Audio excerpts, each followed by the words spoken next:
አዳኝ ተወልዶልሃል በሉ። መሲህ ተወልዶልሃል በሉ። መስፍን ተወልዶልሃል በሉ። ኢየሱስ ለዘላለም ያድናል። ያሱልኝ 5 ደቂቃ ፈጥኜ ልናገር።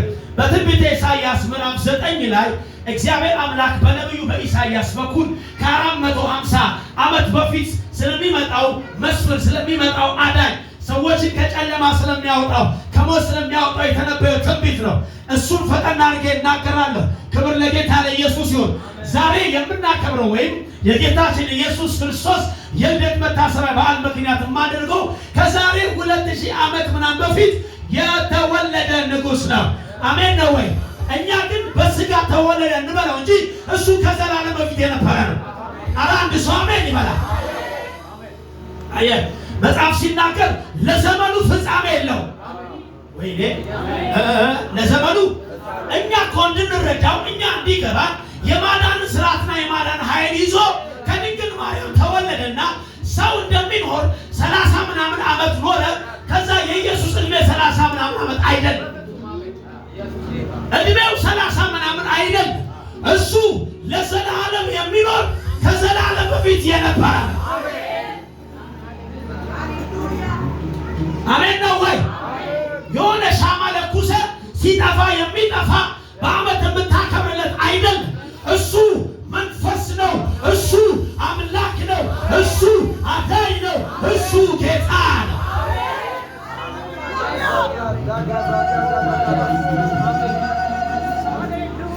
ልዑል የሚለው ቃል በዕብራይስጥ እና በአማርኛ ብዙ ትርጉሞች አሉ።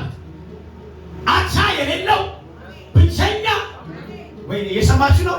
ምን የሌለው አቻ የሌለው ብቸኛ ከፍተኛ ከፍ ያለ የላቀ አሜን ነው ወይ? ማለት የላቀ አለበዋል የላቀ እንደው ኖርማል ይሄ በመንግስት ቋንቋ ካወራ ነው። በመንግስት ቋንቋ በመደበኛው መንግስት ቋንቋ በዚህ ምድር ገዢ መንግስት ቋንቋ ልዑል የሚለውን ቃል ካወራ ነው። ልዑል ማለት የንጉስ ልጅ እኮ ማለት ነው። ሌላው ደግሞ እሱ እኮ ልዑል ነው። ሐሳቡ ልዑል ነው ሲባል ሐሳቡ ከፍ ያለ ነው። ሐሳቡ የላቀ ነው ብለህ የምታወራው ማለት ነው። አዲኖስ ማርዲካኒያ ሳታ አሁን ኢየሱስ እንደ ማንኛውም ሰው ቢወለድም እሱ ልዑል ነው። ከሱ በፊት የተወለዱ ከሱ በኋላ የተወለዱ ልዑል አይደል?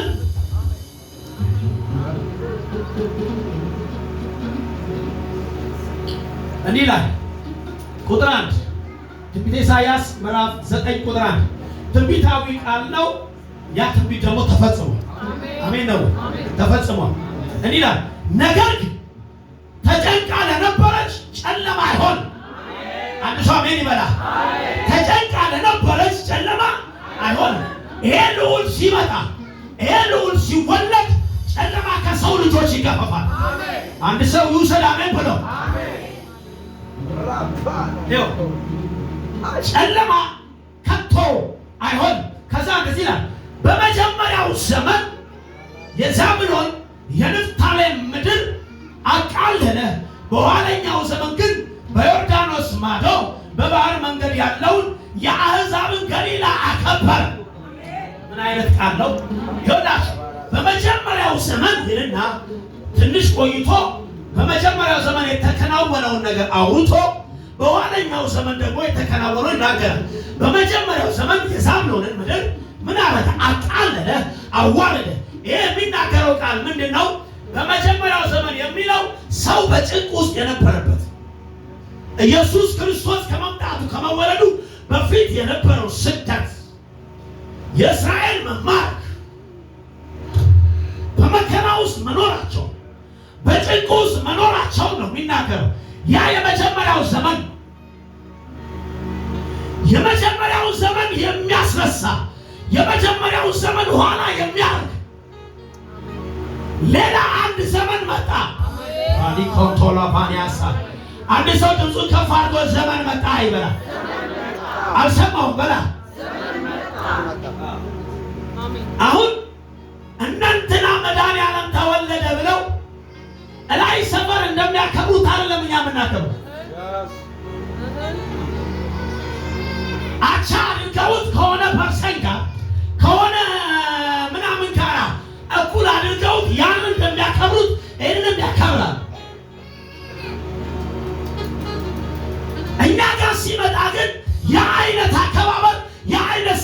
አይደለም ያ ለምን የጨለማውን ዘመን በብርሃን የተካ የመከራውን ዘመን በሰላም የተካ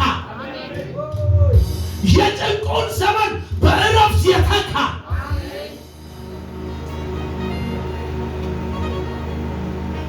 ልዑል ተወለደ።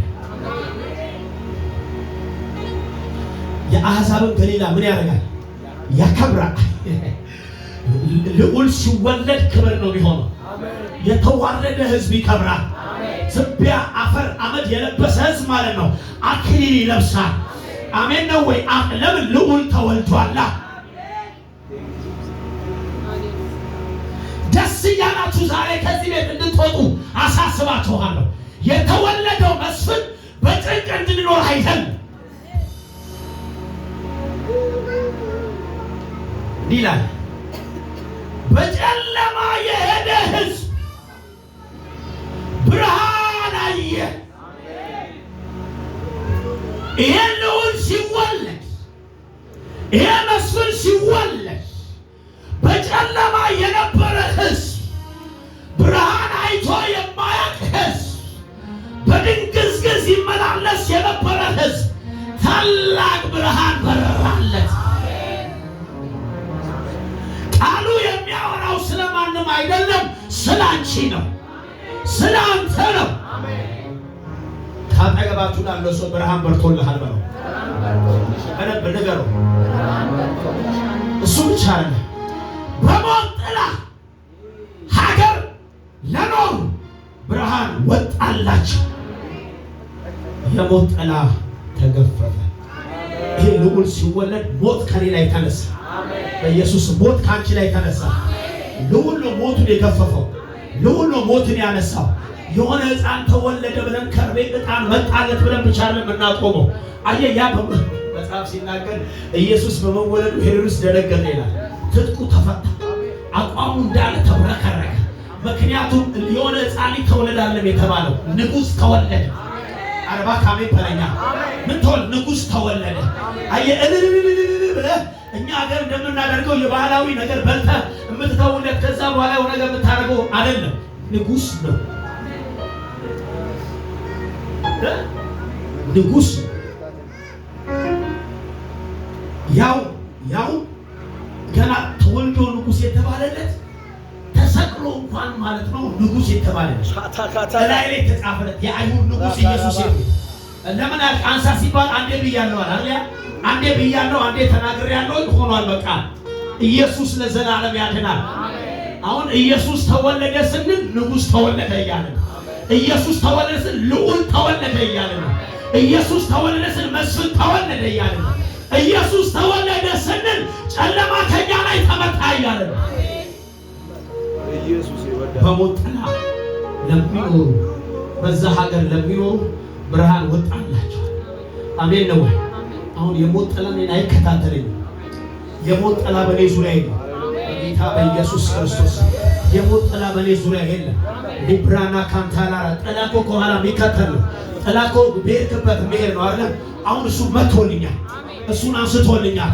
ብርሃን በርቷል፣ ብርሃን በርቷል። አንድ ሰው አሜን ይበላ። ብርሃን ልበቃላችሁ። ከዛ እንደዚህ ይላል፣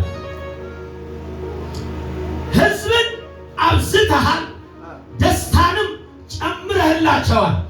በመከር ደስ እንደሚላቸው ሰዎች ምርኮን ሲካፈሉ ደስ እንደሚላቸው በፊትህ ደስ ይላቸዋል። ሰው ምርኮን ሲካፈል እንደሚደሰት በጌታ በየሰማችሁ ነው። ምርኮን ሲከፋፈል በደስታ እንደሚዘል ልክ እንደዛ የሞት ጥላ ሲገፈፍ ጨለማው ሲነሳ የሕይወትን ብርሃን ሲሰጣል በደስታ ሕዝብ ምን አድርገሃል? ሞልተሃል። ኢየሱስ ጌታ ነው። በደስታ ምን ብለሃል? አጥለቅልቀሃል። እየጨረስኩ ይመስሉ ይበላል አሊካና ማሳንትራሽ በምንያም ጊዜ እንደሆነ የሸክሙን ቀንበር የጫንቃውን በትር ያስጨናቂውን ዘንግ ሰብረሃል። አንድ ሰው ቀኙ ከፍ ያለ ልዑል ሲወለድ ያስጨናቂው ዘንግ ተሰበረ። ከፋር ልዑል ሲወለድ ያስጨናቂው ዘንግ ተሰበረ። አንድ ሰው ጮ ተሰበረ ይበላል። አዎ መጨነቅን ካንተ ላይ አነሳው። ይሄ ሕያው ቃል የሚሰራ ቃል እየመጣው ነው ወደ ዋና ሰው። ከዛ እንደዚህ ላይ የሚረግጡ የሰልፈኞች ጫማ ሁሉ በደምም የተለወሰ ልብስ ለቃጠሎ ይሆናል፣ እንደ እሳት ማቃጠያም ሆኖ ይቃጠላል። መጣው ቃሉ ጋር ቁጥር 9 ሕፃን ተወልዶልናል። ይሄ ቃሉ ሕፃን ተወልዶልናል በርሲ በይስቲ ሕፃን ተወልዶልናል፣ ወንድ ልጅም ተሰጥቶናል፣ አለቅነት በጫንቃው ላይ ይሆናል። ስሙም ድንቅ መካር፣ ኃያል አምላክ፣ የዘላለም አባት፣ የሰላም አለቃ ተብሎ ይጠራል። ሃሌሉያ! ያ የሰላም አለቃ የሚለውን ያኛው መደበኛው ትርጉም የሰላም ልዑል፣ ሰላምን በመስጠት ብቸኛ የሆነ እዚህ ቤት ሰው አለ በጌታ ሰላምን በመስጠት ደስታን በመስጠት መጽሐፍ ለዛ ነው እንደዚህ ይላል፣ እኔ የምሰጣችሁ ሰላም አለ ዓለም እንደሚሰጥ አይደለም አለ። ከዓለም ሰላም ጋር የኔ ሰላም አይነጻጸርም። እውነት ነው፣ ዓለም ሰላም ልሰጥ ትችላለች፣ ደስታ ልሰጥ ትችላለች። ሚዛን ላይ ስታመጣው የእሷ ደስታና የኔ ደስታ ግን አይገናኝም። የኔ ብቸኛ ደስታ ነው አለ ኢየሱስ። በብዙ አይነት ሁኔታ የተጨነቃችሁ ሰዎች ብትኖሩ የምስራች ይላችኋል። የሰላም አለቃ ተወልዷል። የሰላም አለቃ